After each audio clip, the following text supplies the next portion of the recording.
नमस्कार, ABP news पर हाजिर हूं मैं रुमाना इसार खान। आप देख रहे हैं चुनाव का सबसे विश्वसनीय शो ऐलाने जंग। कल तीसरे फेज का चुनाव होना है और चौथे, पांचवें से लेकर सातवें फेज तक के चुनाव के लिए फील्डिंग सेट करने का काम वो लगातार चल रहा है।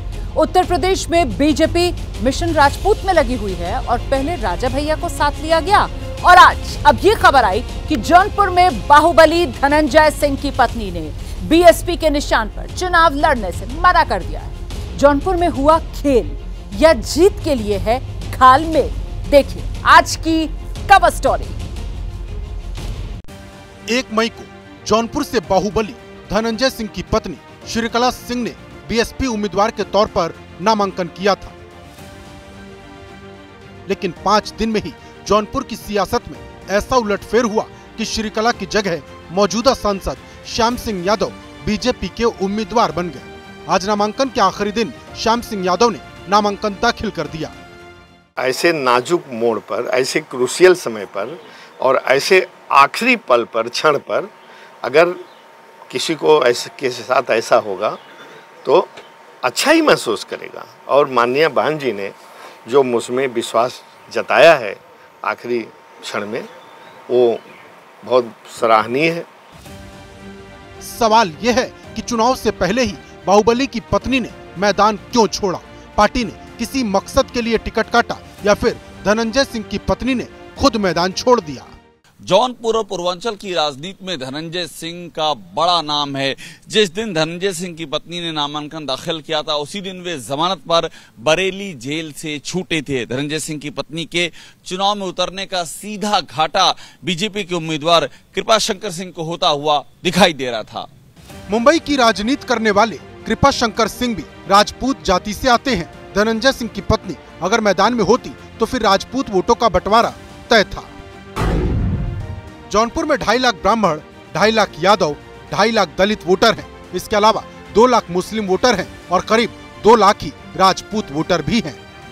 जौनपुर से समाजवादी पार्टी ने बाबू सिंह कुशवाहा को उतारा है, जो कि बुंदेलखंड इलाके की राजनीति का प्रमुख चेहरा माने जाते रहे हैं। जौनपुर में कुशवाहा वोटर बड़ी संख्या में भले नहीं है, लेकिन समाजवादी पार्टी के आधार वोट की वजह से जौनपुर में भारी होते जा रहे थे। पिछली बार जब एसपी बीएसपी का गठबंधन था तब बीएसपी से श्याम सिंह यादव जीते थे। तब बीएसपी उम्मीदवार को 5 लाख वोट पड़े थे, जबकि बीजेपी को 4,40,000 वोट मिले थे। अब श्याम सिंह यादव के बीएसपी उम्मीदवार बनने से समाजवादी पार्टी के आधार वोट बैंक में सेंध लगेगी और इसका फायदा बीजेपी को मिल सकता है। माना जा रहा है कि धनंजय सिंह और उनका परिवार जौनपुर में बीजेपी के लिए प्रचार भी करेगा। भारतीय जनता पार्टी उत्तर प्रदेश के राजपूत वोटरों को रिझाने में लगी हुई है और इसी के तहत 2 रोज पहले बेंगलुरु में गृह मंत्री अमित शाह और राजा भैया के बीच लंबी मुलाकात हुई। माना जा रहा है कि राजा भैया अपने क्षेत्रों में भारतीय जनता पार्टी के उम्मीदवारों की मदद करेंगे और अब इसी मिशन राजपूत के तहत धनंजय सिंह भी भारतीय जनता पार्टी के साथ जाने की तैयारी में है। बहुत बड़ी खबर आ रही है, राजधानी दिल्ली से आ रही है, जहां दिल्ली के मुख्यमंत्री अरविंद केजरीवाल के खिलाफ जांच की सिफारिश की गई है। अब गौर से इस खबर को सुनिए आप। एलजी ने एनआईए जांच की सिफारिश की है मुख्यमंत्री अरविंद केजरीवाल के खिलाफ और ये पूरा मामला जो है वो सिख फॉर जस्टिस समूह से फंडिंग लेने का मामला है। इस मामले में एलजी ने अरविंद केजरीवाल के खिलाफ एनआईए जांच हो ये सिफारिश कर दी है। सीधे आपको लेकर चलते हैं, हमारे साथ हमारे सहयोगी आशीष इस वक्त मौजूद है। जरा जानते हैं आशीष से और क्या डिटेल्स मिल रही है। आशीष, एनआईए जांच के आदेश दिए हैं। नेशनल इन्वेस्टिगेटिव एजेंसी उन्हीं मामलों की जांच करती है जिसमें टेररिस्ट लिंक होता है और जो रिकमेंडेशन किया गया है उसमें स्पष्ट कहा गया है कि टेररिस्ट ऑर्गेनाइजेशन सीख फॉर जस्टिस से आम आदमी पार्टी ने बाकायदा $16 मिलियन लिए थे देवेंद्र पाल भुल्लर को छोड़ने के लिए। और इसके साथ मैं आपको बता दूं कि उनको एलजी को जो शिकायत मिली थी जिसके आधार पर उन्होंने ये रिकमेंडेशन होम मिनिस्ट्री को किया, उसमें बाकायदा इलेक्ट्रॉनिक एविडेंस की बात की गई है। ये इलेक्ट्रॉनिक एविडेंसेस भी हैं जिसका इन्वेस्टिगेशन करना जरूरी है। यही नहीं, साथ में वीडियो क्लिप की भी इस रिकमेंडेशन में बात की गई है। जो खालिस्तानी टेररिस्ट है गुरपतवंत सिंह पन्नू, उसने कुछ दिनों पहले बाकायदा वीडियो में ये बोला है कि आम आदमी पार्टी को इतना बड़ा अमाउंट $16 मिलियन दिए गए थे देवेंद्र पाल भुल्लर को छोड़ने के लिए। एक ऐसा संगीन आरोप है जिस करनी बहुत जरूरी है। लिहाजा उपराज्यपाल ने दिल्ली के अरविंद केजरीवाल के खिलाफ एनआईए जांच के प्रस्तावना की है होम मिनिस्ट्री को। बहुत शुक्रिया आपका आशीष इस तमाम जानकारी के लिए। तो बहुत बड़ी खबर है, एलजी की तरफ से दिल्ली के मुख्यमंत्री अरविंद केजरीवाल के खिलाफ एनआईए जांच हो, इसकी सिफारिश की गई है। ये प्रस्ताव भेजा गया है गृह मंत्रालय को। मैनपुरी के चुनावी महाभारत में महाराणा प्रताप की मूर्ति पर सियासी घमासान, ये थमने का नाम नहीं ले रहा है। बीजेपी ने पूरे मामले को महापुरुषों के अपमान से जोड़ दिया है और नजर मैनपुरी के 2.25 लाख राजपूत वोटर्स पर आकर टिक गई है, जो कल होने वाले चुनाव में निर्णायक वोटर के तौर पर साबित हो सकते हैं।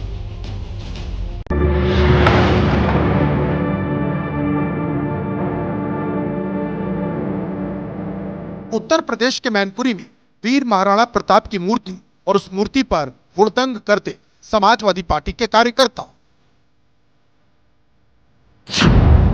तस्वीरें 4 मई की है। समाजवादी पार्टी के मुखिया और मैनपुरी से एसपी उम्मीदवार डिंपल यादव का रोड शो चल रहा था और उस रोड शो के बाद करहल इलाके में जो कुछ हुआ वो आपके सामने है।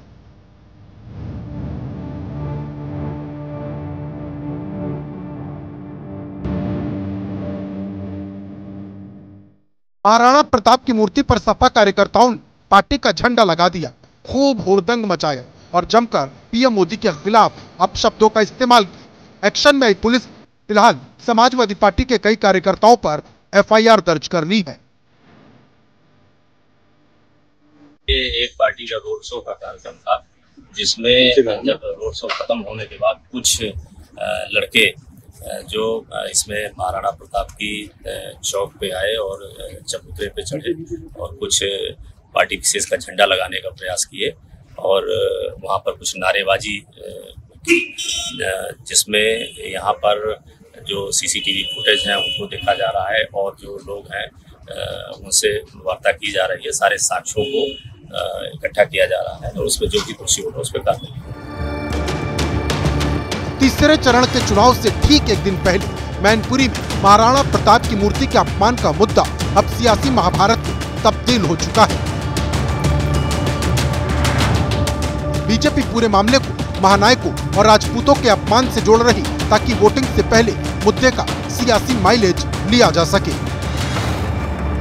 स्वार्थ पर आधारित इनके परिवार का एजेंडा एक तरफ राष्ट्र नायकों का अपमान करता है तो दूसरी तरफ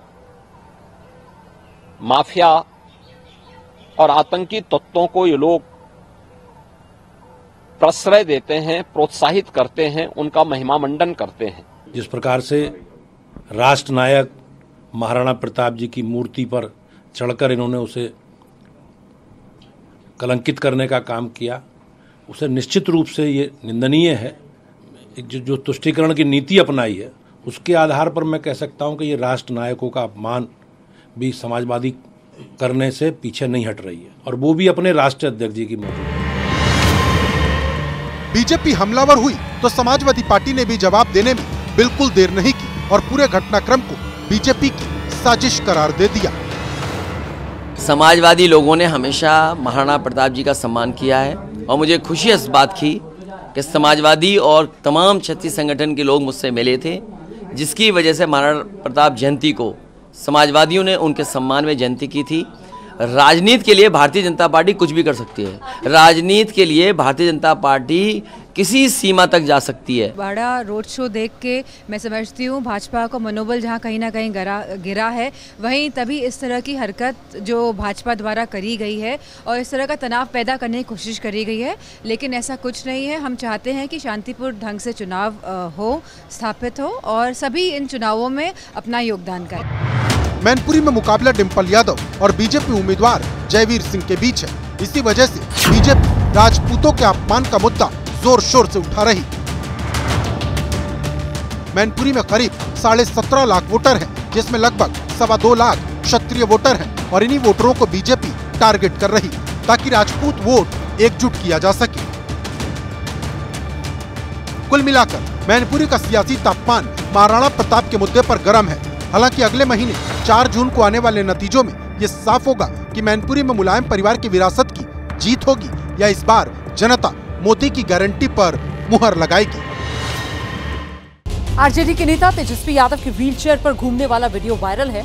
असल में तेजस्वी को कमर में दर्द है, जिसकी वजह से उन्हें चलने में दिक्कत हो रही है।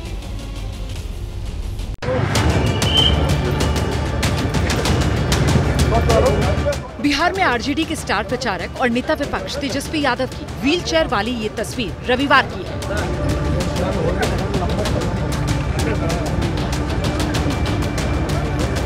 चुनाव प्रचार से लौटने के बाद तेजस्वी यादव व्हीलचेयर पर बैठे दिखे। वीडियो सोशल मीडिया पर वायरल हुआ और सवाल पूछे जाने लगे, तेजस्वी को क्या हुआ?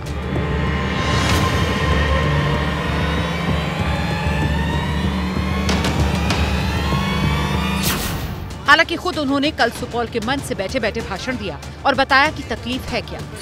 मांसपेशी खिंच गया है, डॉक्टर बोला कि 3 हफ्ता आपको बेड रेस्ट करना है। हमारे 3 हफ्ता में तो चुनाव खत्म हो जाएगा, तो हम नहीं करेंगे, हमको सुइया दे दो, दर्द का गोली दे दो। तो दिन रात वही खा के चल रहे हैं, आपके बीच आ रहे हैं, लेकिन मेरा दर्द आप लोगों के दर्द से बहुत कम ना है। जो गरीबी का दर्द है, जो बेरोजगारी का दर्द है, जो महंगाई का दर्द है, अब युवा भाई लोग के बेरोजगारी से आजादी दिलाना है, इसलिए हम घूम रहे हैं। तेजस्वी यादव की तबीयत खराब 3 मई को अररिया में हुई। तब मंच से उन्हें लोग हाथ पकड़कर ले जा रहे थे। तेजस्वी यादव जिंदाबाद। तेजस्वी पिछले महीने भर में 100 से ज्यादा रैलियां कर चुके हैं। खुद वो रैलियों में बताते फिर रहे हैं कि हेलीकॉप्टर को ट्रैक्टर बना रखा है। अरे आवाज मेरा बुलंद है, भले ही शरीर में चोट है। अकेले हम और मुकेश सहनी जी हेलीकॉप्टर देख रहे हैं, इसको ट्रैक्टर बना दिए। एक हेलीकॉप्टर हम लोगों का घूम रहा है, 20 हेलीकॉप्टर जो है भाजपा एनडीए का घूम रहा है। हालांकि आज कल से वो बेहतर दिखे और पटना एयरपोर्ट पर खुद चलकर पत्रकारों के पोडियम तक आए और बात की। हमने तो लगभग 100 से ज्यादा रैलियां कर ली। 107 पीएम ने कितना किया, और लगभग 250 रैली हम विधानसभा में किए थे। एक दिन में 19 रैली। खैर ये सब कंपेयर करने की बात नहीं है, स्टेमिना कितना है नहीं है। हम लगड़े पैड में भी उनसे ज्यादा तेज दौड़ लगे, बुला के दिखाइए। तेजस्वी यादव ने पार्टी की तरफ से प्रचार की कमान खुद संभाल रखी है। वीआईपी प्रमुख मुकेश सहनी के साथ रोज 4 से 5 सभाएं कर रहे हैं। ऐलान जंग देख रहे हैं आप। देश में कल तीसरे चरण के लिए मतदान होना है और उससे ठीक एक दिन पहले झारखंड में करोड़ों के कैश कांड से राजनीतिक कोहराम मच गया। ईडी ने झारखंड के मंत्री हैं आलमगीर आलम, उनके निजी सचिव संजीव पाल के नौकर के घर से इतना कैश बरामद किया जिसे देखकर किसी के भी होश फाख्ता हो जाए। थैलियों से निकलती 500-500 के नोटों की गड्डियां, देखते ही देखते बना नोटों का पहाड़। कैश काउंटिंग मशीन से गिना गया करोड़ों का कैश। 20 करोड़ से ज्यादा का कैश होने का अनुमान। तीसरे चरण के चुनावों से ठीक पहले झारखंड में एक साथ इतना कैश मिलने से सूबे से लेकर केंद्र तक सियासत गर्मा गई है। झारखंड के कैश कांड की परत दर परत पूरी कहानी आपको बताएंगे, लेकिन उससे पहले जान लीजिए इस कैश कांड के असल किरदार को। मात्र 15,000 की तनख्वाह पर काम करने वाले झारखंड के मंत्री आलमगीर आलम के निजी सचिव संजीव लाल के नौकर के घर से ये कैश मिला है। कैश इतना कि जिसे देखकर किसी की भी आंखें फटी की फटी रह जाएं। दरअसल ईडी को जानकारी मिली थी कि झारखंड के मंत्री आलमगीर आलम के मंत्रालय में भ्रष्टाचार का खेल चल रहा था। ईडी को ये भी जानकारी मिली कि पैसा नौकरों के घर रखा जा रहा है। मुखबिर की सूचना पर जब ईडी छापा मारने पहुंची तो थैले से इतने नोट बरामद हुए कि ईडी के अधिकारी गिनती करते करते थक गए। बाद में कैश गिनने वाली मशीन मंगाई गई। एबीपी न्यूज को जानकारी मिली है, उसके मुताबिक अब तक 20 करोड़ से ज्यादा का कैश मिल चुका है, जिसकी गिनती अब भी जारी है। इस कैश कांड का सीधा कनेक्शन झारखंड सरकार में मंत्री आलमगीर से जुड़ रहा है। आलमगीर आलम पाकुड़ विधानसभा से कांग्रेस के 4 बार के विधायक हैं। फिलहाल संसदीय कार्य और ग्रामीण विकास मंत्री हैं।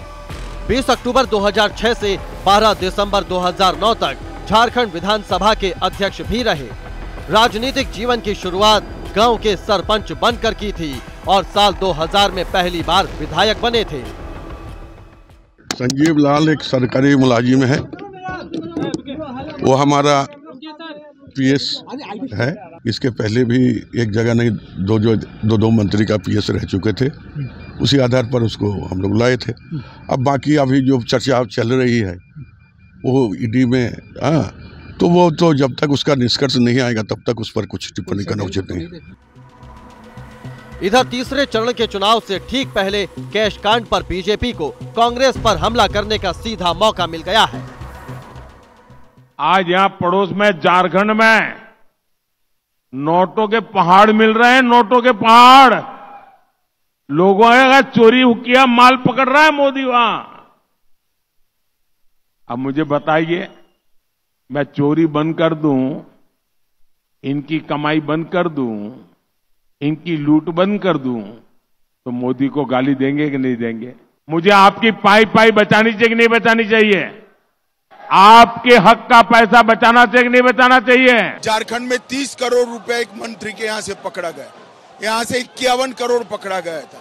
इतना सारा पैसा कहाँ से आता है, किसका है?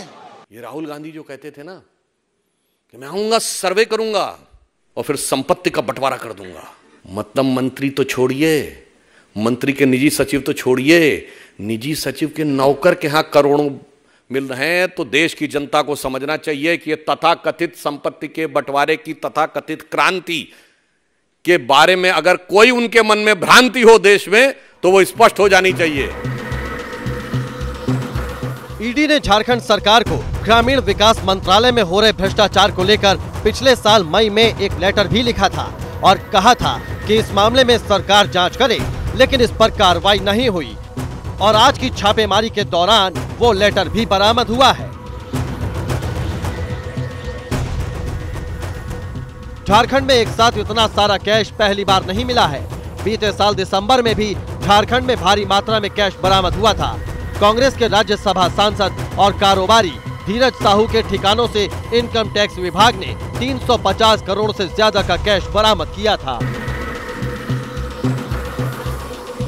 बहरहाल करोड़ों के इस कैश कांड की गूंज दिल्ली तक सुनाई दे रही है। झारखंड में अब तक लोकसभा की 14 सीटों में किसी भी सीट पर मतदान नहीं हुआ है। ऐसे में इस कैश कांड का असर आने वाले चुनावों पर भी पड़ सकता है। करीब 32 साल तक कांग्रेस में रहे धर्मगुरु आचार्य प्रमोद कृष्णम एक दावा करके सियासी खलबली मचा दी है। प्रमोद कृष्णम दावा कर रहे हैं राहुल गांधी ने कांग्रेस की एक मीटिंग में कहा था कि अगर कांग्रेस सरकार बनती है तो फिर उसके बाद राम मंदिर के फैसले को पलट दिया जाएगा।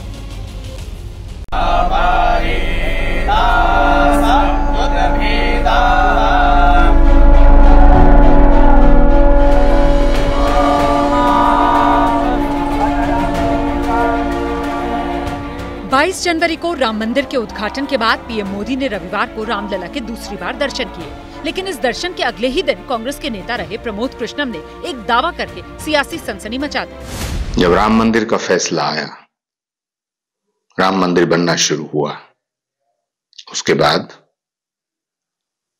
राहुल गांधी जी ने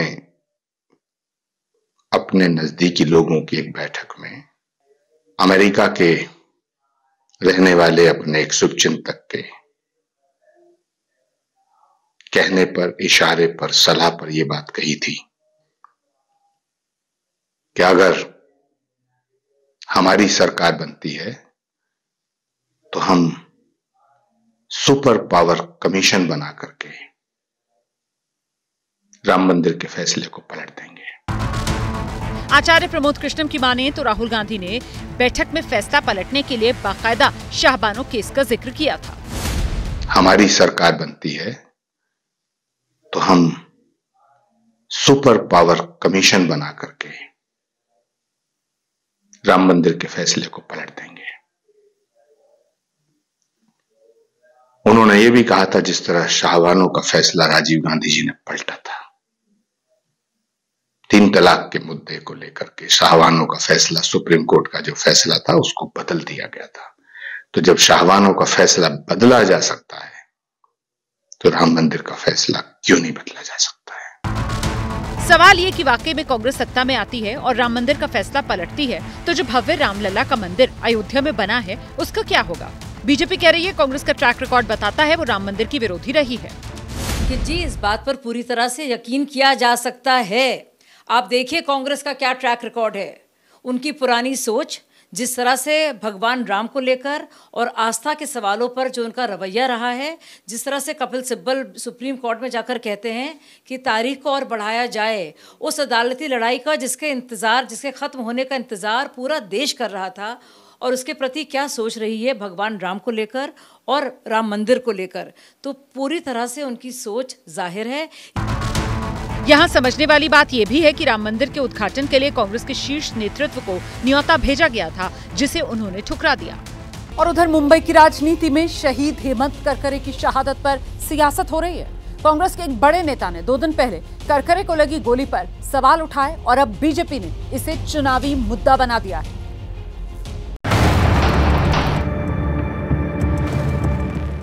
26 नवंबर 2008 यानी करीब 16 साल पहले की बात है। देश में यूपीए की सरकार थी, डॉक्टर मनमोहन सिंह प्रधानमंत्री थे। मुंबई में पाकिस्तान से आए आतंकवादियों ने हमला किया था।